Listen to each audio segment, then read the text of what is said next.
नमस्कार दोस्तों, आज के पॉडकास्ट में आपका बहुत बहुत स्वागत है। आज हम बात करने वाले हैं अंडरस्टैंडिंग ऑफ ह्यूमन नेचर के बारे में।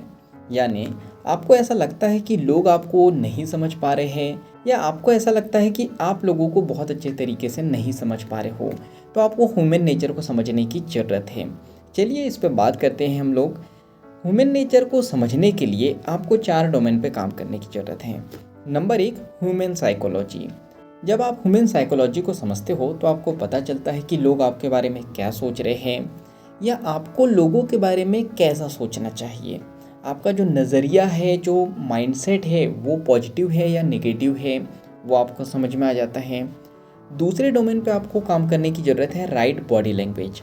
बॉडी लैंग्वेज बहुत कुछ बयां करती है, बहुत कुछ कहती है।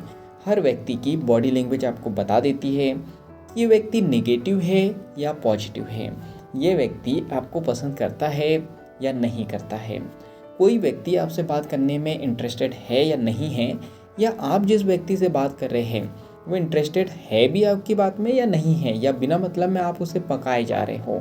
वो व्यक्ति इरिटेट होगा और उस व्यक्ति से आपके व्यवहार खराब हो जाएंगे। Number 3, communication skill, very important, बातचीत करने की कला।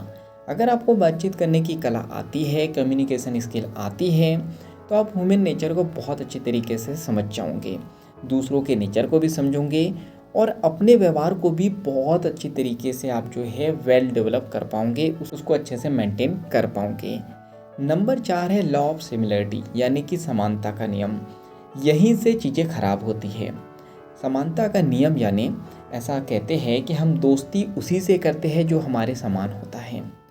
तो आप लोगों से हटके व्यवहार करोगे और आप कहोगे कि नहीं, सब तो ऐसे हैं लेकिन मैं अलग हूँ, सब ऐसा करते हैं लेकिन मैं नहीं करता हूँ, मैं स्पेशल हूँ।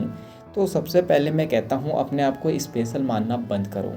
जब तक कि आप अपने आप को इम्पोर्टेंसी देते रहोगे ना कि मैं स्पेशल हूँ, आपकी दूसरे लोगों के साथ बनेंगी ही नहीं, और ये चीज़ें आपकी वैल्यू को ख़राब कर देंगी, आपके व्यवहार को ख़राब कर देंगी, और इसी वजह से आप हमेशा खुश नहीं रह पाओगे।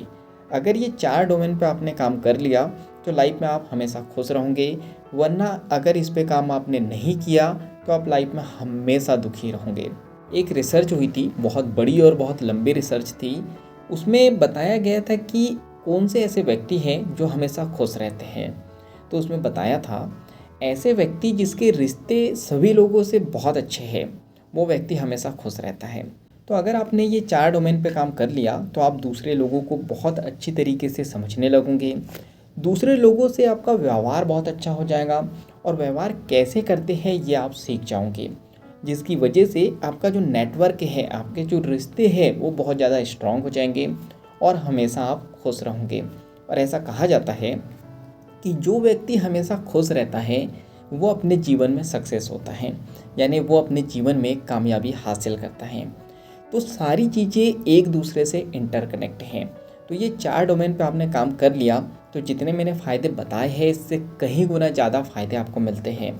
जब आप अच्छी चीज़ें सीखते हो ना, तो इनडायरेक्टली आप बहुत सारी ऐसी चीज़ें सीख लेते हो जिसकी ज़रूरत आपको लाइफ में पड़ती है, कामयाब होने में आपको ज़रूरत पड़ती है, आपको पता भी नहीं चलेगा, वो आप सीख जाओगे वो स्किल, और उसी की मदद से आप ज़िंदगी में एक कदम आगे बढ़ते चले जाओगे। तो इतनी स्किल पे काम करने के बाद आप हमेशा खुश रह सकते हो, ज़िंदगी में कामयाब हो सकते हो, अच्छे रिश्ते बना सकते हो, दूसरों को समझ सकते हो, अपने आप को समझ सकते हो। तो चलिए आज के पॉडकास्ट में इतना ही। अगर कुछ पसंद आया हो तो आप वीडियो को लाइक कर सकते हो, कमेंट्स करके बता सकते हो कि आपने क्या सीखा और आने वाले पॉडकास्ट में आप क्या सीखना चाहते हो। इस पॉडकास्ट को आप ज़्यादा से ज़्यादा लोगों तक के शेयर कर सकते हो, क्योंकि जब हम दूसरों की हेल्प करते हैं तो ये नेचर हमारी हेल्प करता है। और इस चैनल को आप सब्सक्राइब कर सकते हो, बेल आइकन को दबा सकते हो, ताकि जब भी ऐसे वैल्यूबल पॉडकास्ट आए, कोई वीडियो आए, ऑडियो आए, तो उसकी नोटिफिकेशन सबसे पहले आपको मिल जाए। बाकी हम लोग मिलेंगे अगले पॉडकास्ट में इसी तरह हंसते हुए, मुस्कुराते हुए, लाइफ में आगे बढ़ते हुए और कुछ नया नया सीखते हुए। जब तक के लिए thank you so much, bye bye and go for success.